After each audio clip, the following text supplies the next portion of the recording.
বিসমিল্লাহির রহমানির রহিম। আপনারা সবাই অবগত যে বিএনপির ৪৭তম প্রতিষ্ঠাবার্ষিকী উপলক্ষে আমরা উপজেলা দৌলতপুর উপজেলা বিএনপি বরাবরের মতন এবারও আমরা ব্লাড গ্রুপিং এবং রক্তদান কর্মসূচি পালন করছি। আজকের এই কর্মসূচির প্রধান আকর্ষণ আমাদের সকলের প্রাণপ্রিয় নেতা, দৌলতপুরের বংশীবাদক, গণমানুষের নেতা, আমার আপনার সকলের নেতা আলহাজ রেজা আহমেদ বাচ্চু মোল্লা। বিশেষ অতিথি হিসেবে উপস্থিত আছেন আমার শ্রদ্ধেয় চাচা, সাবেক চেয়ারম্যান, দৌলতপুর উপজেলা বিএনপির সাধারণ সম্পাদক আলহাজ বিল্লাল হোসেন। আরও উপস্থিত আছেন আমার শ্রদ্ধেয় বড় ভাই, তারাগুনিয়া গার্লস স্কুলের সম্মানিত শিক্ষক সবুর মোল্লা, ছাত্রদলের আহ্বায়ক মাসুদুজ্জামান রুবেল।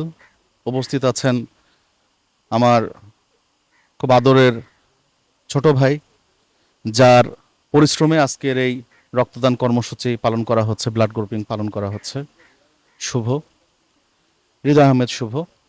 আমি সকলের সুস্বাস্থ্য কামনা করছি এবং আল্লাহ তাআলা যেন প্রত্যেক বছর আমাদের এরকম মানব কল্যাণের পথে এগিয়ে আসার তৌফিক দান করে, এই আশাবাদ ব্যক্ত রেখে আজকে আমাদের এই অনুষ্ঠান শুরু করছি।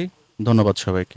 ফ্রি ব্লাড গ্রুপিং এবং স্বেচ্ছায় রক্তদান কর্মসূচির প্রধান অতিথি শ্রদ্ধাভাজন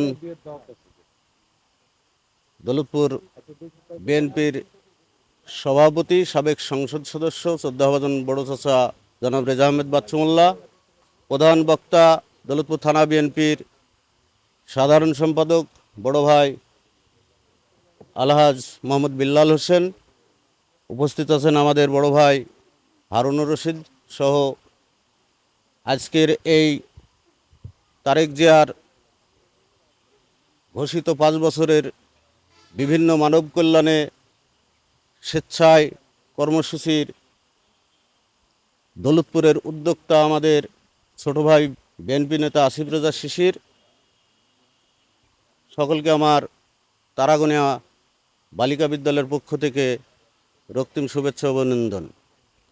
আসলে এই ব্লাড গ্রুপিং, স্বেচ্ছায় রক্তদান, বৃক্ষরোপণ এগুলা স্বেচ্ছাসেবকমূলক মানব কল্যাণ, মানবহিতৈষী কর্মকাণ্ড।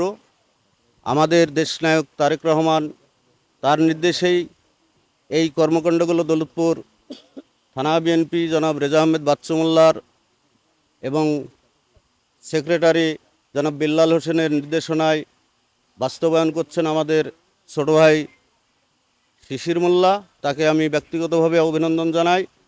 সে যেন এইসব কাজ আরও সুন্দরভাবে পরিচালনা করে সারা দৌলতপুরে ছড়িয়ে দিতে পারে।